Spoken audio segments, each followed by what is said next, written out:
The forest that brought my neighbor back. Have you ever walked on a Christmas night and felt that the road was longer than it should be, as if the village didn't want you to return? I never thought about that question until my neighbor came back from the forest. It was an unusually quiet Christmas night. Snow covered the entire village, and the sounds of celebration were faint, as if they were coming from far away or from another time.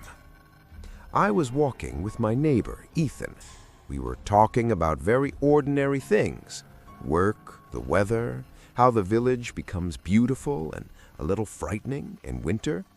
Ethan had lived next to me for years, a quiet man, never raised his voice, always ending his sentences with a brief smile. We didn't feel like we were going far. We were just walking and talking, step by step, until Ethan suddenly stopped and said, staring ahead, "Strange, I didn't feel like the forest was this close." I lifted my head. The forest was right in front of us. The trees were black, tall, pressed tightly together like a wall. I laughed and said, "Looks like we got carried away talking." Ethan smiled and said, "Want to go in a little and come back? The snow there is cleaner." It sounded like a normal suggestion. I didn't feel afraid. I didn't hear any inner warning. We entered the forest. At first, nothing changed. The sound of our footsteps on the snow, our conversation, the same calm tone. But after a few minutes, I noticed something strange. The forest didn't reflect sound. Our voices didn't echo. Our footsteps made no reverberation, as if the snow was absorbing everything. I said to Ethan, "Don't you feel like it's too quiet?" He replied without looking at me, "The forest likes silence." I stopped, looked at him. "Likes?" He turned toward me, smiled that same brief smile, and said, "I mean winter." We kept walking. Then I noticed something else. The path no longer was clear. I looked behind me and couldn't see where we had entered from. I said, slightly worried, "Let's go back." He didn't respond. He was walking ahead of me, slower than before, and it looked like his steps weren't leaving marks in the snow. I called out, "Ethan!" He stopped. Then he said in a very low voice, "Did you hear something?" Before I could answer, I heard it. A faint sound, not words, not a whisper, like something trying to imitate the sound of the wind and failing. I said, "We're leaving now." When I stepped toward him, there was no one there. Ethan was gone. I called his name once, twice, 3 times. No answer. The forest felt heavier, colder, as if the air itself was pressing against my chest. Then I heard footsteps, but they weren't coming toward me. They were circling me. I ran. I don't know how I knew the direction, but my body moved on its own. The trees felt closer, the darkness heavier, and as I ran, I heard behind me that same strange sound trying to say my name.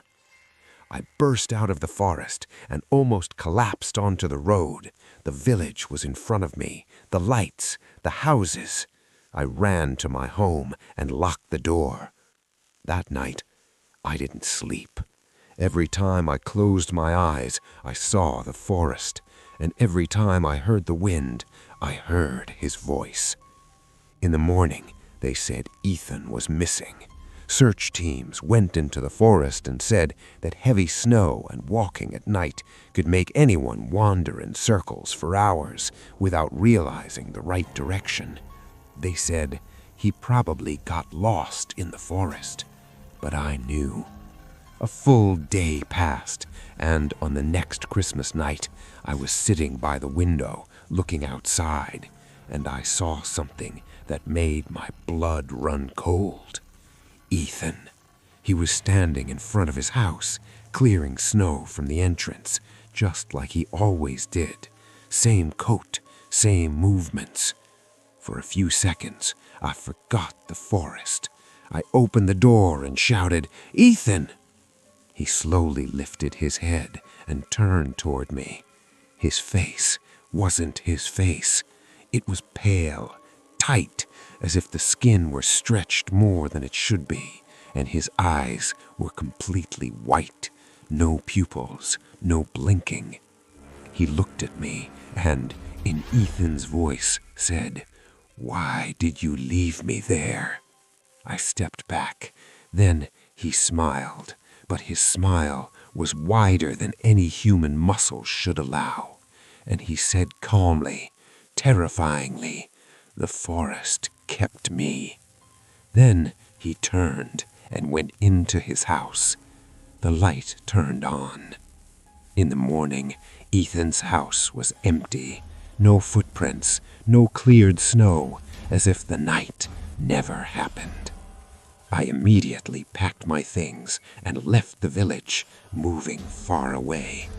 And since that incident, every time Christmas approaches, the fear begins, and with it, strange events I can't explain.